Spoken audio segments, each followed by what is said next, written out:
barnoonni keenya kanarraan tana waa'ee mail merjiiti. Mail merjiin ammoo COC level 1 warra namoota qorachuu barbaadanii baay'ee murteessaa fi namni baay'een keessaa'uu dipaartimentiin baay'een COC level 1 irratti wal fakkaataadha. Saniifuu akkaataa itti waa'ee mail merjii isin barsiisaa jechuudha. Akkaataa itti mail merjii hojjennu waliin ilaallaa irraan tanaa keessatti. Osoo gara barnoota keenyaatiin darbiin dura mail merjiin tun fakkeenyaaf afeerraa jedha, afeerraa eebbisaadha, yaamicha waltajjii garaagaraa akkasumas waraqaa kontentii wal fakkaataa qaban imeeliidhaanis haa ta'u namoota baay'eedhaaf kan maqaa isaaniitii fi iddoo isaanii lakkoofsa bilbila isaanii illee haa ta'u wantoota biraa kan nuti irratti dabaluu barbaadnus dabalatee kan nama sanii qabu kan teessoo nama sanii qabu kan ammoo ibsii kan nama barbaachisu ammoo hundi wal fakkaataa si'a takkatti erguudhaaf nu barbaachisa. Erga maal goona Microsoft Office Word fayyadamna jechuudha. Amma akkuma agartan Microsoft Office Word dhaan fayyadamaa jira. Erga haala kanaan bannee kontentii yookiin ibsa waa'ee irratti erguu deemnu san haala kanaan barreeffanneen booda duraaniin barreessee lafaa qabaa kan hojii kun fayyadamaa jira. Maal goona mataa gubbaa maawus makii jala laalaadha. Iddoo meeliin geettu kana tuqna jechuudha. Iddoo meeliin geettu erga haala kanaan tuqnee booda maaliin godha start mail merge isa jiru kanarraa qasti xiqqishootan akkanatti tuqa. Yeroo haala kanaan tuqee maaliin godha isa gara dhumaa irratti argamu step by step mail merge wizard isa jiru kanarratti haala kanaan tuqaa jechuudha. Erga haala kanaan tuqeen booda fuula kanaatu naa dhufa gara harka mirgaa kanatti ilaalaa mail merge jaa isa kanarratti leetar email isa jiru kana keessa amma kanarraan tana xalayaa waliif barreessuudha kan irratti hojjechuudhaaf deemnu emailii yoo wal fakkaata namaaf erguu barbaanne asumatti emailii filannaa jechuudha. Amma kiyya kan jalqabaa leetarii kanarra kaaddeetiin next starting document isa jiru kana gama jalaatiin hin tuqaa jechuudha. Erga haala kanaan next santu tuqeen booda maaliin godha use the current document. Yoon duraan ammoo existing document jechuun data source duraan lafa qabaadde existing fayyadama. An amma data source waan hin qabneef use the current document kana filadha jechuudha. Ergaan kana filadheen booda maaliin jaanii gama jalaarra next select the receipt. Namoota erginuuf kasan select godhuudhaaf next kana tuqna jechuudha. Erga haala kanaan tuqne maal goona use an existing list isa jiru kanarraa fuunee gara type new list. Waan duraan lafa hin qabneef haaree uumachuu ala jechuudha. Kanarraa maal goona iddoo kanarraa iddoo click jettu kana tuqna jechuudha. Fuula kanaan nu banama. Fuula kanarraa maal goona customize goonee akka nuuf ta'utti sirreeffanna jechuudha. Customize egaa haala kanaan tuqne amma maali title first name akkana jechaa deema. Isa kana ammoo haala nu ta'utti deeffanna jechuudha.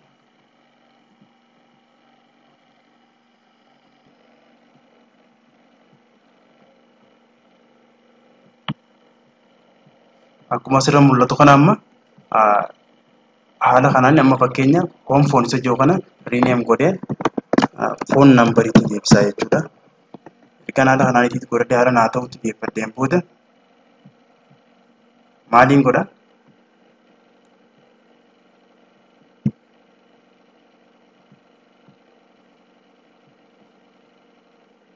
amma title kan jiru waraqaa kiyyan keessa nan barbaachisu ergas booda okay hin jedhaa jechuudha.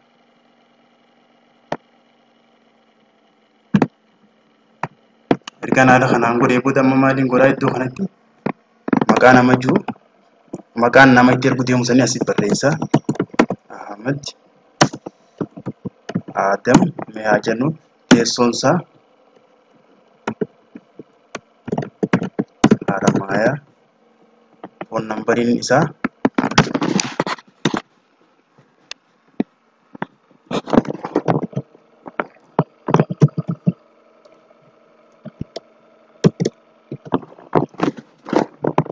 akkasaa jennu emailii isaa ammoo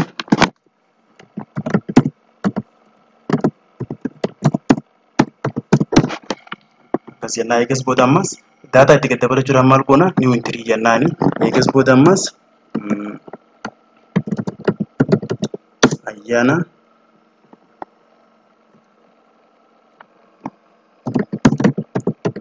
ayyaana gammadaa teessoo Amboo phone numberii 09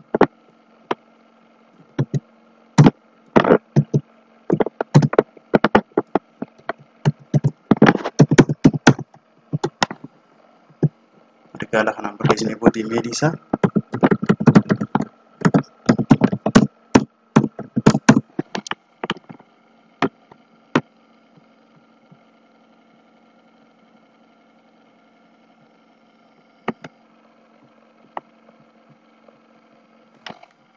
Amma akkuma asirra mul'atu kana nama sadiin kanaa fi waraqaa wal fakkaataa kana erguuti. Amma ergas booda maaliin godha? Asirraa okkeedhaan jedhaan jechuudha. Okkee ergaan haala kanaan jeen booda iddoo tokko irratti seefiin godha. Amma fakkeenyaaf ani deeskitooppii irratti maqaa tokkoon niin godha jechuudha. Ergas booda seef godhaa. Ergaan seef godhee booda haala kanaan daataa kiyya kana akkaan irra deebi'ee ilaaluuf naaf dhufaa jechuudha.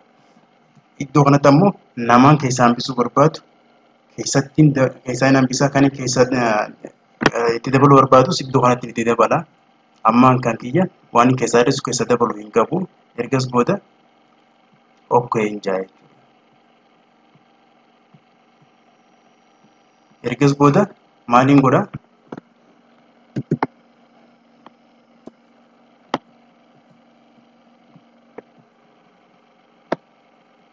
Next right jiru leetar isa jedhuun tuqa. Haala kanaan ergaan tuqeen booda iddoon jalqaba qastiin irratti tuqamu jirtu kanarra maaliin godhaa? Greeting line mata duree waraqaa fiyyaasan jechuudha.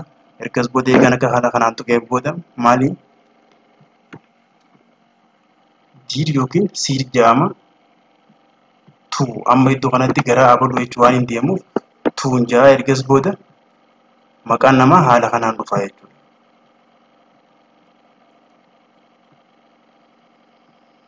Amma iddoo kanatti tuuwa miti mee konsal haala kanaan dhigaan godhee booda maaliin godhaa?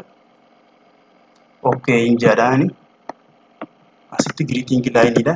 Ergas booda amma more item jedhan maaliin jedhan?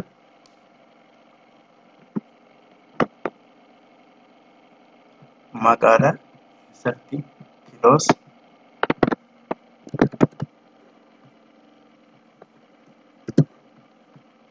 more item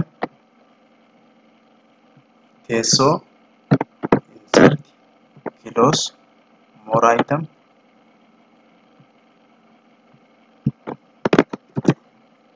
difama intariin jeetiin gatiin hin buusini more item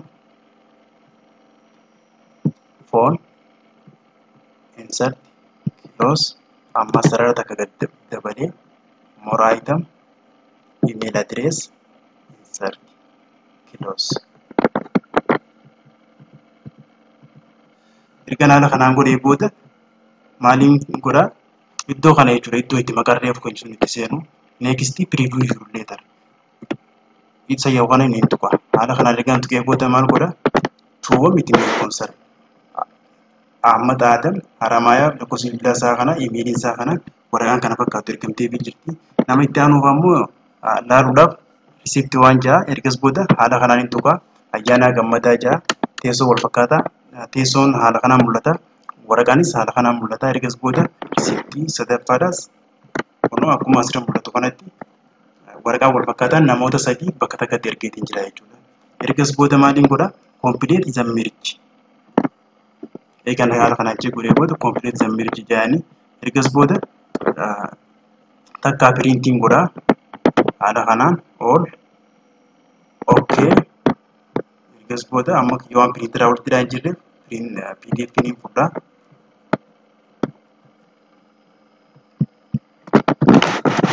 Maqaa tokko kannee fi ergas booda save godhaa. Yeroo eegasiin booda printi goonee fayyadamuu dandeenya jechuudha. Kanaafuu haala kanaan waraqaa wal fakkaataa namoota baay'eedhaaf erguu dandeenya. Barnoota kanarraa waan guddaa hubattan jedhee yaada. Miseensota chaanaalii kanaa namoonni hin ta'in kanneen subscribe hin godhin subscribe godhaa hadaraa. Namoota biraatiinis akka barnoonni kun dhaqqabuuf share, like, comment illee godhaa. Barnoota biraatiin hanga walitti deebinutti nagaan naaf tura.